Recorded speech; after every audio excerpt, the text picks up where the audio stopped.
Hello, everybody, and a very, very warm welcome here to Wine with Jimmy here on the world of YouTube. Delighted to have you on board as always. This is a wine educational channel which is designed really to help you get the most out of your wine study. Certainly, if you are going for those rather challenging wine exams, such as the WSET Diploma. And that's exactly what we have here. So I've got a series on Burgundy. This is series 4, which is looking at the Côte d'Or, the Côte Chalonnaise, and the Mâconnais appellations. And here we are looking at part 2, which is the Côte d'Or and the upper Côte of both the Nuits and Beaune. If you have any comments or questions or concerns, of course, you can get in touch here at Wine with Jimmy. The best way on this video is to comment on the video below. And you can also click like and subscribe whilst you are down there. You can also get in touch with the social media that you see at the bottom of every slide. So in this video, we are looking at the Côte d'Or, splitting it into its 2 areas and looking at the upper slopes. And we'll talk a bit about the slopes as well in terms of the topography at play, which we have covered before, but no harm in doing it again. So in general, the Côte d'Or, or the golden slopes, are the classification that reflects kind of the location of vineyards, including their position on the slope. There is an area to the back of the land, I suppose. So here you'll see from Dijon, going all the way down to Nuits and eventually to Beaune, we have this thin strip of our important vineyards where we find village, Premier Cru, and Grand Cru in some of the villages. But look at this area, expansive area, really behind the hill, behind Nuits Saint-Georges, going to the west. Now, this is actually what we know as a generic appellation known as the Hautes Côtes de Nuits, and it's repeated in the south as well as the Hautes Côtes de Beaune. We'll have a look at that on the next slide. But let's have a quick look at a video so you see exactly where it is located and where it lies. You get a good idea for this. So let me just pop this in. It's we're not going to watch the whole video, just the starting part of it. Here we go. So there we are. There's France. And of course, we've got a multitude of colors for Burgundy with Chablis and pink in the north and right in the south, the Mâconnais. But we're just looking at the red and blue areas of the Côte d'Or for now. So this is immediately below Dijon, but above Beaune. And here you are. Here is our vineyard landscape. So we're going to now get rid of the highlight of that. And this is the area we were just talking about. So in the hills, actually on and in the hills, is the upper Côte de Nuits, the Hautes Côtes de Nuits, so the upper slopes of Nuits, where we tend to find it being higher altitude, a little bit cooler, and you'll find leaner wines produced here in reference to the wines of the Côte de Nuits in turquoise, you'll see just there. Okay, that's that done for now. Let's go back to our presentation.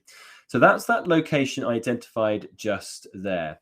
Now below this, so as we come south of Nuits Saint-Georges, we come into the new separate area called the Côte de Beaune. It's still a part of the Golden Slopes, the Côte d'Or, and there is once again a western side in and on the hills called the upper slopes of Beaune. Okay, so once again, slightly higher altitude, lack of protection from the prevailing wind, which comes from the west, poorer sunlight interception, and richer soils here encourage higher amounts of vine vigor, meaning that the wines in overall style tend to be less concentrated and less structured than those on the slopes of the Côte d'Or, which lie immediately to the east. And in these upper slopes, they can sometimes struggle to ripen in some of the vintages. Let's have a look at another video so you can just see this area as well. So the upper slopes of Beaune. Same again, we'll just watch the starting point of this video. So it gives you a good indication of where it lies. It also gives you a really good sense of the topography on these Google Earth maps. So once again, there's Burgundy. We'll just identify the Côte d'Or, which is the red and blue area split into the Côte de Nuits and the Côte de Beaune. Previous video, we looked at the northern part, but this time, of course, now we're looking, you see, in that purple area, which is the hilly landscape called the upper slopes of Beaune, the Côte de Beaune. So cooler, more prevailing wind effect, richer soils, less sunlight interception, meaning the wines generally are less concentrated than the wines that will be situated down on the much more favorable slopes of the Côte d'Or, which I think we'll identify just here. The Côte de Beaune, a part of the Côte d'Or, for example. Excellent stuff.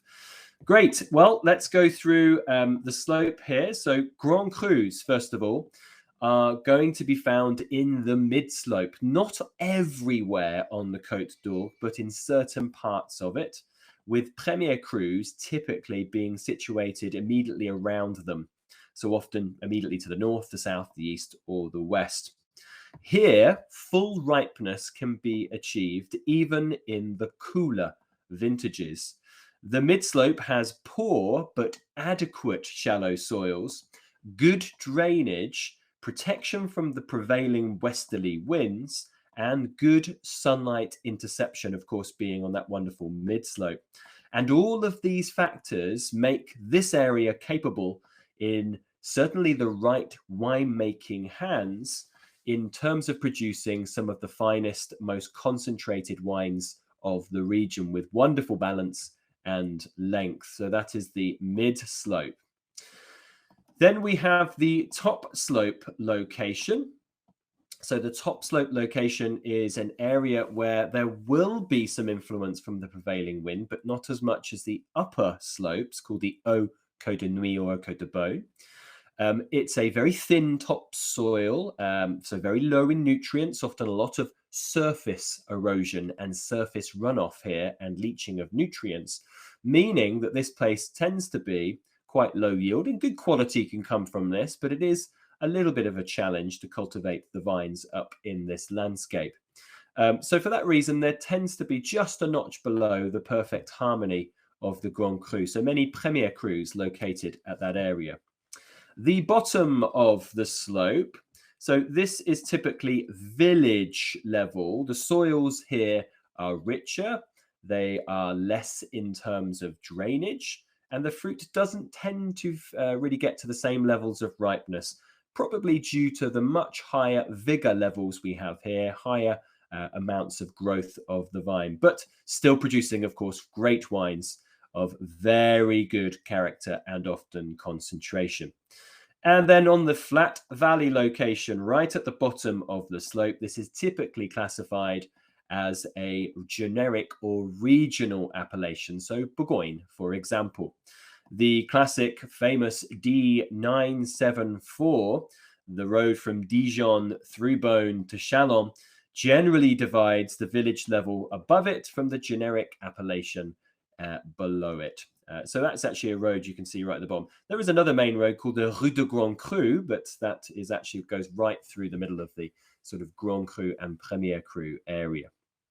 Okay, so that really is the starting point there. So we've introduced this area with appellations. We've done the Côte d'Or and the upper slopes. Now we're going to get really into the good stuff. So we're going to go through the northern part of the Côte de Nuits and then the southern, the northern part of the Côte de Beaune and the southern, then the Chalonnais and the Maconnais. So please do join me for those. Parts 3 all the way through to 8 are only available as exclusive content to members of my e-learning portal. That's over at www.winewithjimmy.com. So please do join me. If you do have any comments or questions, of course, you know what to do. Put a comment below this video, or of course, click like and subscribe. Subscribe to get all of our weekly updates, and like because every little helps. If you do find yourself, of course, in the United Kingdom, come and see me at one of my establishments for a class, a glass, or a bottle. I've been Jimmy Smith, and ciao